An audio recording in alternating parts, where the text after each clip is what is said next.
And James is having waffles, and we're going to talk about The Glass Castle and these other movies. And he might have some haskup honey spread on his waffles. We've been doing that lately, which is maybe not the healthiest thing to do, but whatever. It's tasty. So, there we go. There we go. All right. Keep the mice out. Although any mouse coming indoors nowadays is just nuts, right? Well, one did. I caught one yesterday, last night, and I'm like, there's no excuse. No excuse. Plenty of food out there. There's plenty of food. Plenty. Well, sometimes.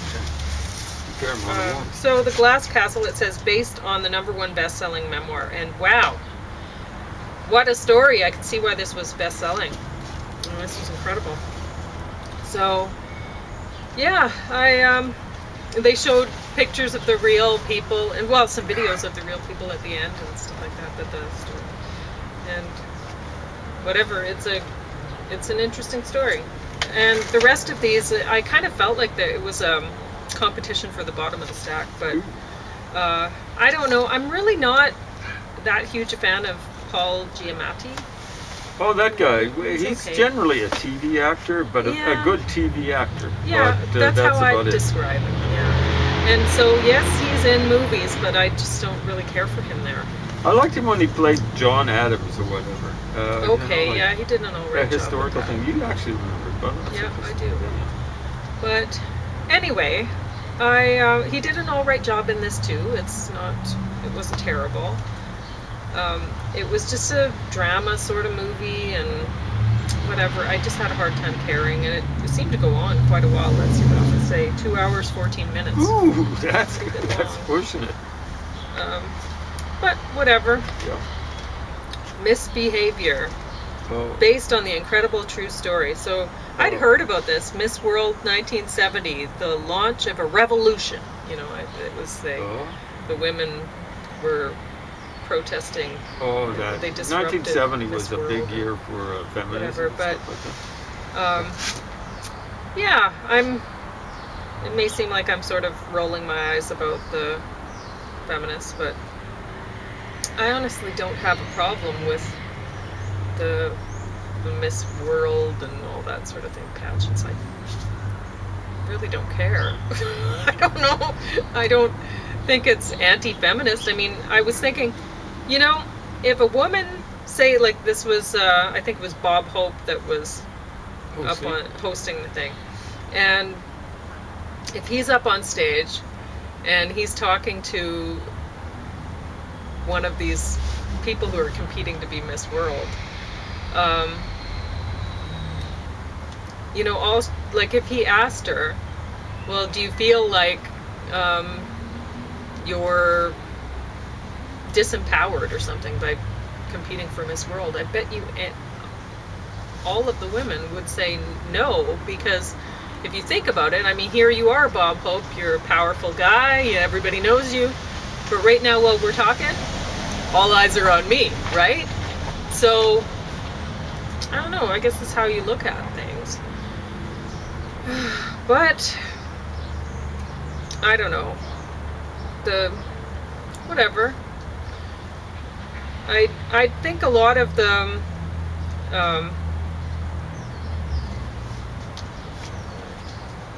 remembered feminist acts, the vandalism and stuff like that, the graffiti and protests and everything, that actually didn't help the feminist movement. So we remember these things and go, oh yeah, no, it didn't help. It actually set things back. There were some negative things, like there were a lot of feminists going around calling themselves real women, and then, well, that meant that women who weren't so enthused about the kind of feminism that was being offered were not real women. Well, and they kind of touched on that a little bit here. Like the one feminist woman, she has a daughter, and her, like, she's divorced, but the man that she's with is helping with the child raising and of this daughter that is not his own. And her mother is telling her, like the the feminist mother is saying, well, you wanted to model yourself after your dad. You wanted to do what he did and whatever, and you didn't think anything about what I was doing. But where would you be? Where would your father have been if I wasn't there, taking care of things, whatever? And that's just the thing. Kids need mums. Well, they need the parents. home needs to be taken care of. They need parents. And you can't just outsource that because you want to be powerful. Okay, if you want to be powerful and out and not be parenting, don't be a parent. Don't choose to be one. I think that's you one can't reason outsource, why, say, okay, I want to have a child, but I'm just going to hire a nanny and whoever to do all those roles that I don't want to do because that would make me feel disempowered somehow or whatever. Okay, then you're not a parent. Don't choose to be one. Now I think like a worse thing that came out of the 60s movement was guys being sperm donors. Yeah. And I think that's why the generation around 1990, young men were so violent. They just didn't have good father figures and stuff like that. Of course, a lot of these sperm donors from the 60s and stuff like that, 70s, wouldn't have been good father figures if they'd been around. But anyway, there were some good things about what happened starting 1970 and stuff like that. There were some negative developments, and they're still going on. I think basically feminism, as we were talking before, has been kind of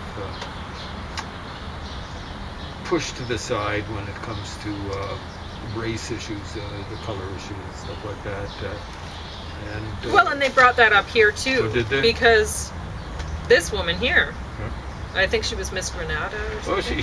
She won the Miss World. Okay. So they touched on that a bit too.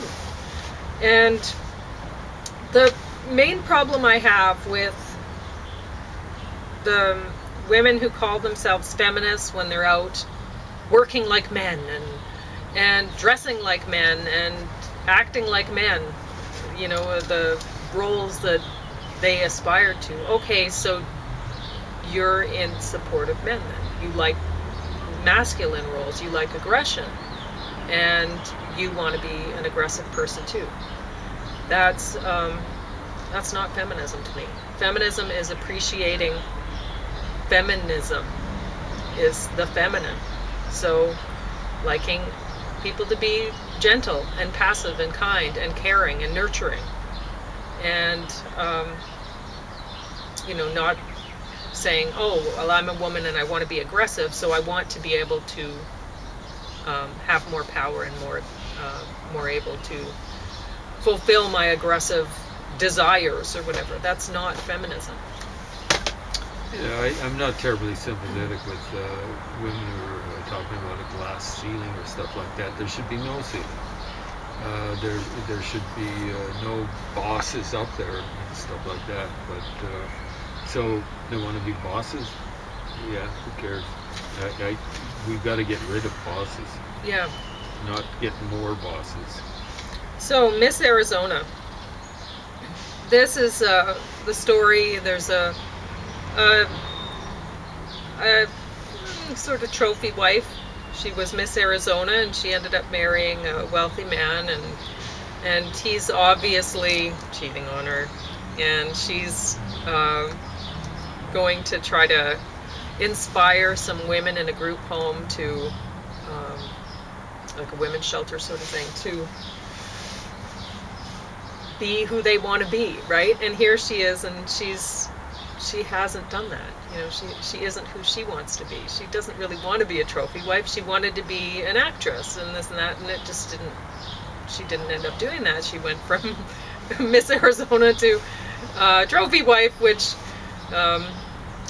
isn't the life of her dreams. Her husband puts money in her account, like she has an allowance and stuff like that. She's just a kept woman, and she's not very happy with it, really.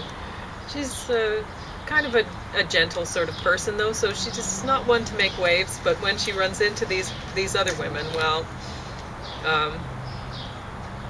her attitude kind of changes, right?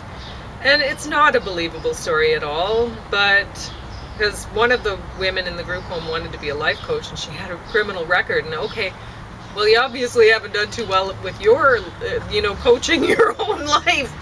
Why would you think you should be a life coach? I mean, here you are in a woman's shelter, and you have a criminal record.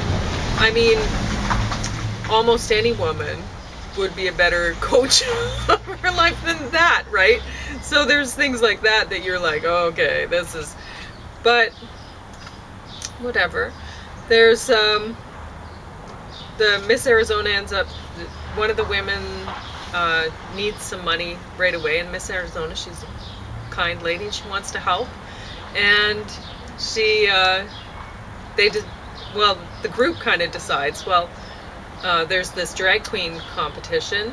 We're gonna enroll, register you into it so you'll win because you were Miss Arizona and whatever, and you have all the stuff for being Miss Arizona. And so that's it.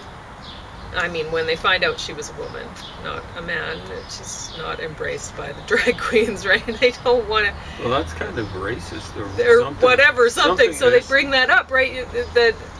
Wait, well, why shouldn't she be able to compete with the drag queens if she wants to, just because she's a woman, or whatever? So you're thinking about that, and you're thinking, well, is it really wrong that she should? I mean, they're both on stage and dolled up and whatever. Does it matter? But then one of the drag queens punches her or hits her or something, and it's like, okay, well, you're thinking, is that like a cat fight, a woman, or is it a man hitting a woman? Yeah, which it really is. It's a man dressed up as a woman hitting him. Yeah. And she's just a little thing, and the other person's way bigger than her. And I mean, here you have the woman's shelter, and then the spousal abuse there, and then you have this, and you're like, what's so different? It's a man hitting a woman. It's somebody who's way stronger and way more aggressive. I mean, these a lot of the time with drag queens, they really doll themselves up and whatever, and like Vegas showgirls or something, whatever. But they're often aggressive personality types, and we don't really think of that. We don't think of them as being aggressive personality types, but there's a lot of women who are aggressive, and so the feminine nature, we think of females as being more passive and men as being more aggressive, but that's not always the case, so it's something to think about, right? There you go. And I don't know if you want to talk about anything about these things,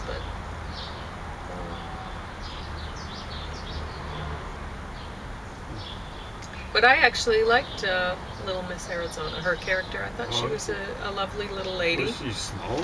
Yeah, she's very usually thin. The big, tall model types, right?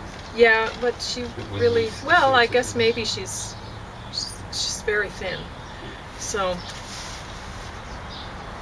that's true. Anyway, so that's all I have. What was this one about? Well, it had Woody Harrelson in it. Woody. He always does a great job, a pretty right? good job. The weird thing is, his dad confessed to, I think he confessed to whacking John F. Kennedy. What? Woody Harrelson's dad was a murderer. Well, yeah, but I kind of, do you think he just said the John F. Kennedy thing to get a little bit of fame? It could be. I don't know. I think it was, or someone was accusing him of it. I can't remember which it is. Oh. I don't take it very seriously. No. That's why I've forgotten which one it was. Right? Okay. Well, I'm going to get up. Do you want to talk about this stuff or no? No, not really. Okay. It's the usual bad news. And stuff like, I've mentioned the Liz Hall wetlands. Did you? It doesn't come highly recommended because there weren't a lot of people there, and I like keeping it that way. But very nice little jaunt and stuff like that. Yeah, that's what we did this morning. Yeah, we did. It's very good. Ducklings, goslings. And James worked up an appetite. I worked up an appetite. I'm not eating because I didn't want to take the mask off because I've got a little bit of a bug and I don't want Pauline to get it. Yeah, it's really hanging on. Then the last one did too. It's coming up 4 weeks now. Yep.